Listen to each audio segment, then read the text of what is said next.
Welcome back to Afia Morning Show, reaching you live on DSTV channel 254 and just recently changed to GoTV channel 17. We've had a lot of interesting reports from around the region, and now we are talking about the general importance of media to the development of Alaigbo. And to talk about it, we're here, we've just been joined by a media person, a big name in the southeastern media landscape. We're talking about none other than Mr. Tochukwu Ezioke, who is the CEO of Njenje Media Group and also the co-convener of the Peter Obi support movement, to talk about how we can, of course, collaborate to advance development in Alaigbo. Many thanks for joining us on the show, sir. Thank you very much. It's so good to have you. Yeah, thank you for having me too. All right, so I would like to get, before we delve deeper into things, your general idea of developmental communication as it concerns Alaigbo.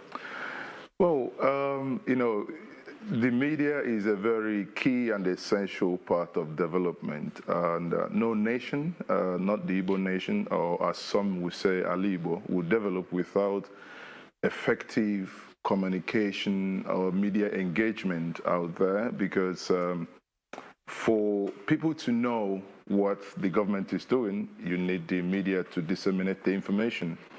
And in development, you can't, I normally put it this way, you can't light up a candle and put it under the desk. So if you light up a candle, the candle needs to be on top of the desk in order to illuminate. Therefore, whatever you do as regards governance, whatever you do regards development, you need the media to help push the narrative out there.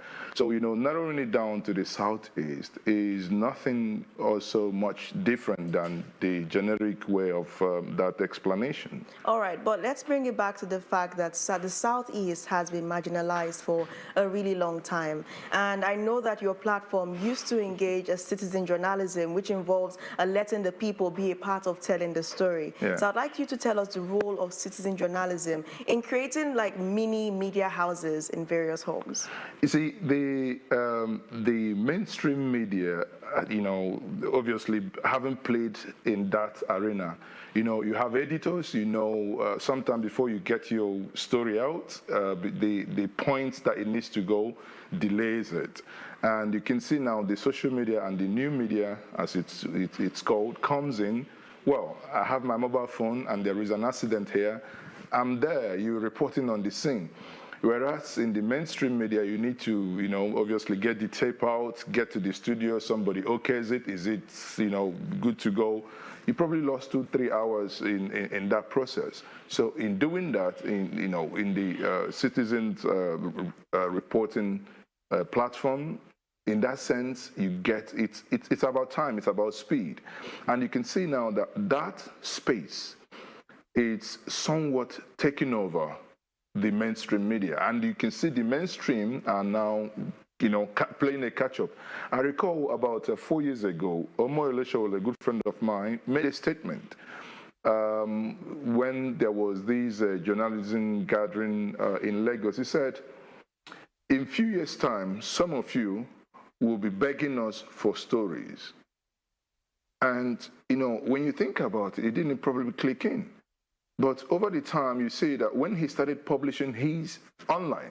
He had no office, in Nigeria then, he was based in New York.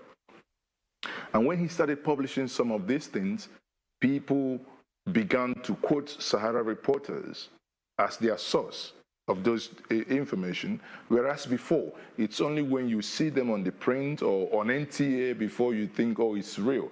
But suddenly, he was able to turn the tide. So coming back to the Southeast, there is a lot happening in the Southeast, actually. And sadly, honestly, sadly, because you talked about marginalization, sometimes we'll marginalize ourselves. Because, you play in the media space and you see that sometimes you do not get the type of media engagement you want to. You may want to have people to interview them and they're running away. And you're asking yourself why? Because you need that information in order to inform the public. All right, very quickly, we can't really talk about development without talking about the women. Now, there's this story we've been chasing. Our correspondent from Abia State has actually been on top of it. Women's adversity to talking on media platforms. Sometimes they run away. We did see a report where a woman literally covered her face with her baby. She didn't want to be seen on camera. So they have their own narratives, which are often concealed because of this adversity due to sociological factors and a lot of things. So what would you have to say about that? Well, you see, it has to do with the society itself. We need to understand the psychological implication of certain things. For instance, there was a story we pursued one time in APSU of rape. Now, you think about the consequences of someone coming out with their faces, oh, this person's been, the stories, everybody reads about the stories. And this part of the world is where people still believe in that, conventional, oh, that lady at this certain age has to marry. And it gets to the point of marriage. You see, the psychology that the girl will now be saying, oh, yeah, we know her, obviously know her story. And that would then play against her. So like the story you talked about, there are ways we can bypass that. Obviously, there are technologies to change voices, blur the faces. But one thing is, irrespective of who is involved, such stories need to come out. All right. So I would have wanted to understand what, drove your taking the niche you are currently tolling towards. Okay. I would say, influenced by Sahara Reporter, a good friend of mine, Sowore. And secondly, narrowing down to the Southeast, because at the point we started, we actually, around 2006, then I was a student in Germany, trying to create content, trying to do stuff. There are things that I come to the village, I see masquerade, I come online on YouTube, there is no masquerade. So suddenly, and younger ones want to know what is happening within this part of the world, but there is no dedicated platform. For instance, we hear about Ohaneze. Ohaneze is having an Imobi meeting. We hear it appears like a secret code. And I'm a very inquisitive person. I'm saying, okay, ring them up. Come on, guys. How do we make this discussion you're having about the great Igbo nation that has about 60 million people, and you are presiding over them? How do we communicate and convey this message to them? So trying to extract that information constantly, saying, guys, we have people here, we have a market, we need to fit this market. So in doing that, getting your face sometimes, obviously, it doesn't turn out right, like the case of Niger Bridge, when during the campaign in 2019, they said they were building the Niger Bridge. I got there, not much work was going on. I started a live stream again, live on the spot, and suddenly appeared from nowhere, the police, trying to confiscate my camera and stuff like that. So it comes with its own dangers. But to your question, I think it's very, very essential that we begin to push more narrative, as the topic suggests, that the development happening within the Southeast ought to be out there. It helps us also to probe the government. It helps us to hold the government to account, because if someone comes in a campaign and says, I'm going to do X, Y, Z, I'm going to do, this, and it is the media to say, hey, guys, I just passed this road now, see, it has been fantastically done, or there is nothing happening here. So I think it's really interesting that you mentioned this, because I can't even think about my childhood without thinking about masquerades. Exactly. And, those cabinet meetings that our grandfathers used to have. Yes. And like you said, it almost appears like a secret cult, because you said 60 million plus people attend this, but you hardly see this on YouTube or on any other channel. So I do think this is something that Afia TV and Njenje Media can push out, because the world deserves to see the positive aspects of Alaigbo. Now, very quickly, you are the co-convener of the Obedient Support Network, Peter Obi Support Network. So I'd like you to tell us a little bit about what you think the future holds for Ndigbo since the aftermath of the 2023 elections. The future, of Ndigbo in Nigeria is brighter than it was before. And I must first say a very big thank you to my mentor and the brother and, Mr. Peter Obi, for stepping out when it mattered most, against all odds, with a great risk to stand out. Imagine there was no Peter Obi in 2023. And the election was decided between the Southwest and the Northwest. In 20 years' time, no person from the Southeast would ever think of contesting for presidency. You know why? Because the narrative will be out there that you are inconsequential. It doesn't matter. We can actually govern Nigeria without you. But suddenly, by the obedient movement and what the obedient movement has done, we can now see, wow, if you want certain 25% in certain areas, engage with these people because they are spread everywhere. And there is this consciousness that the obedient movement has brought into the fray, that you can no longer do things as usual. I think 2023, in my view, would be the last time that we would have the sort of things that happened, irrespective of what the outcome of this election in the judicial will be. You know, the people are now awake. The people suddenly know, okay, because the presidential was rigged in the manner it was done, but hey, we had people in the House of Assembly we didn't want, we didn't like them. I was in Enugu when the rerun was done, and I was in I was in New Haven, Upper Chima, and when the counting was done, the senator, PDP, that was hoping he was going to return, you can see the jubilation on the faces of the people when they said no, he wouldn't, because they stood there saying he was not going to return. And that jubilation, they started singing certain songs, but it showed them that their vote actually counted. So if their vote counted in governorship and their vote counted in the senatorial election on National Assembly, we do understand an election was done in one day.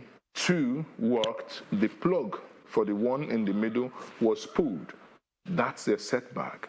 But it means that with constant engagement, and that's where the media comes in, again, if we consistently keep hammering on these drawbacks, on these flaws, those are the National Assembly. I mean, we hold them to account, we invite them to this type of show. What are you guys going to do in the next couple of years to fix this abnormally? And that must be done, because you're seeing it, the mix now from other smaller parties are much. But would you say, what kind of other things, being someone who has played, a very, very vital role in the network, what can you say flagged, the level of media publicity that we saw during the period, and it's currently going on? Because a lot of people have been, talking about the fact that there's this level of, will I use the word hype, when it comes to the issues of the Peter Obi network or the big one, the obedient movement. The obedient movement, you see, the obedient movement is a creation of a couple of support groups and some of the things we did. And for the benefit of our viewers, I just give this a brief background. For instance, the Peter Obi Support Network was founded in 2018. Not many people know about that. Now, the keywords in the Peter Obi Support Network, because when he ran with the article, we saw a man who is presidential, and the movement started against 2023. So work that was done over a space of 4 years permeated into the hearts of the people. If you go to the Middle Belt, for instance, we had what we call the Southern and Middle Belt Alliance, the SAMBA, an offshoot. So when the narrative began, when the buzz began, when everyone, because before the Labour Party could actually move to the north, or the north, or the Middle Belt, these support groups had already had their structures. They were already doing the job. So when the buzz began, media space is like the bee and the sugar. Wherever you have the sugar, the bees must converge.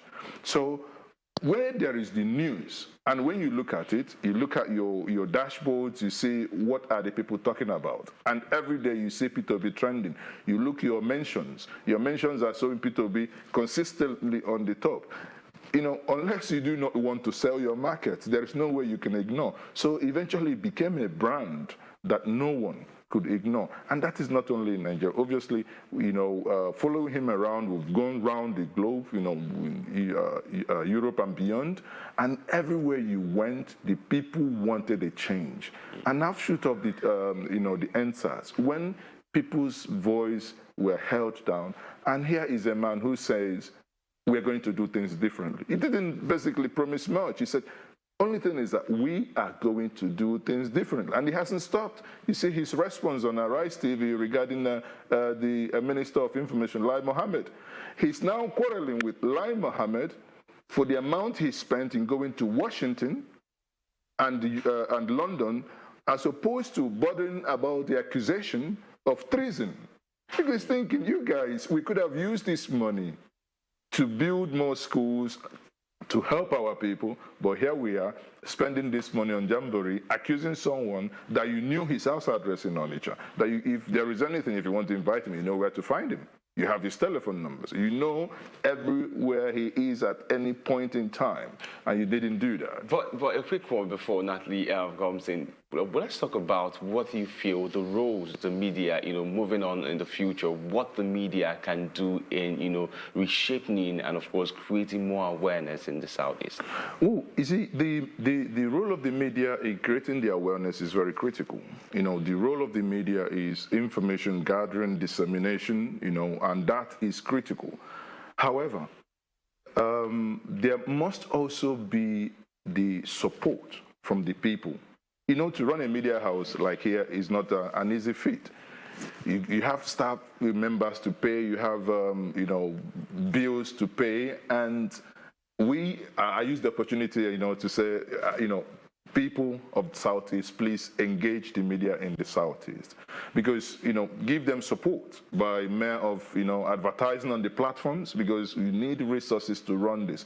So to your question, the media is needed. And their role is carved out, but also resources is needed to amplify and to solidify some of the things they do, especially within the Southeast. All right, so very quickly, I know we've gone back to the media, but I would like to take us back to the obedience movement. We did witness massive turnout of youths coming out to vote for the presidential election. Yeah. And during the Guba polls, we noticed that there was lower turnout of voters because they did feel like their expectations were not met. Yes. And then you can see that this probably had significant impact on the election process here in the state, of course in Abia State as well, and also in Abakaliki. So I'd like you to tell us what the obedient movement really does mean to Ndi-Igbo, seeing as it had such significant impact between two major elections. Obedient movement is the awakening point for the Igbo youth. Before now, we used to joke, the day of election, I ejeba ball. That means when others cast their vote, we go play football. But suddenly, people flew in from across the globe, people that had their PVC, saying, I'm going to pay $2,000 to fly from America to Nigeria to just cast my vote. Yes, there was a drawback. But I tell you, the momentum is there. Like I explained before, there is a gap, and this gap is seen. Irrespective of the outcome of the judicial process, this momentum is not going to stop, because people have suddenly seen it is only when you get involved, and you see the anger is already building. It's only when you get involved and elect someone, and you know within yourself, this is the man I elected, you hold him accountable. I tell you, what did he promise me? For instance, I had before the election, the governor-elect of Enugu State, Pitamba, I had a conversation with him. He said he was going to fix water in Enugu for 180 days. I said, okay, repeat that again, and he said it. Now it has become a personal thing between me and him. In 180 days, I promised him I would come back to Enugu. If there is no water running in Enugu, then I will play back the video and say, see it. You are failing, or you have failed. Now he has a duty to ensure, in order to avoid that, he must ensure that water runs in Enugu, because this is what he sold to the people of Enugu before he was elected. Now he's the governor-elect to be sworn in a couple of days. He has an enormous task to do. All right, so now while we round this up, I would like you to tell us what you think the role of the media is in political reporting and also in holding leaders accountable, like you've just mentioned. Well, the role of the media is out there to hold the political leaders accountable. They control our lives. They make decisions of life and death. They decide where schools and where hospitals, where our children will go to school, the hospitals that will treat you. So it is very important. In fact, I would say holding the political leaders to account is the most critical part of the, the responsibilities of the, of the media space. And that, again, we must collectively do. We must begin to look at the things they do.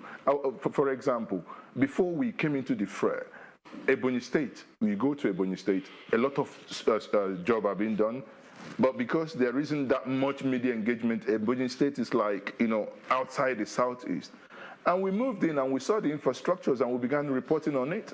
Some accuse us, oh, you've been paid. Who cares? These things will happen. But again, you move into that space, nobody knows you're in. You're recording these things, you're reporting on them because of the passion, the people, the world must know what is happening. Be it Enugu, be it Imo, be it Abia, be it Anambra State. Surprisingly, many people wouldn't know this. I held Professor Soludo. I said to him, because he promised he was going to start in a ghetto suburb of Onitsha, his governance. I kept hammering on that. He fulfilled that promise. The day he was sworn in, the next day he went to Okpoko. Now, 1 year later, because I had already set an agenda for him, I went back to Okpoko and said, now the people of Okpoko, this is what Professor Soludo promised you. Has he started any of these things? And I will let the viewers wait on Njenje Media to see the outcome because the video is dropping soon. So the media must keep holding political leaders to account. Let's not shy away from that. The only thing is we must be objective in that part of reporting. Objectivity.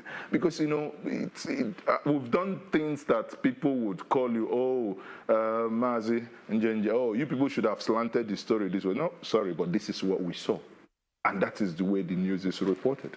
So it's not a paid service. It's reporting things the way they are. And that's why our motto is, on Njenje Media, we say, exploring the news behind the headlines, because that's where we're interested in. Very, very well said. I want to thank you so much for joining us on the program today. We've learned so much, and I'm sure our viewer out there has also learned a lot as well about the importance of media to development of Alaigbo. Thank you so much. Thank you very much, Natalie, and thank you very much, my friend. Okay, so that was Mazi Njenje, like he referred to himself as, and also you know him as Mr. Tochukwu Ezioke. He is the CEO of Njenje Media Group and also the co-convener of the Peter Obi Support Network. He shed a lot of light on the importance of media to development of Alaigbo and also on the obedience movement and what it means to us right here in the Southeast. We do have a lot more to come your way on Afia Morning Show. Do stick around.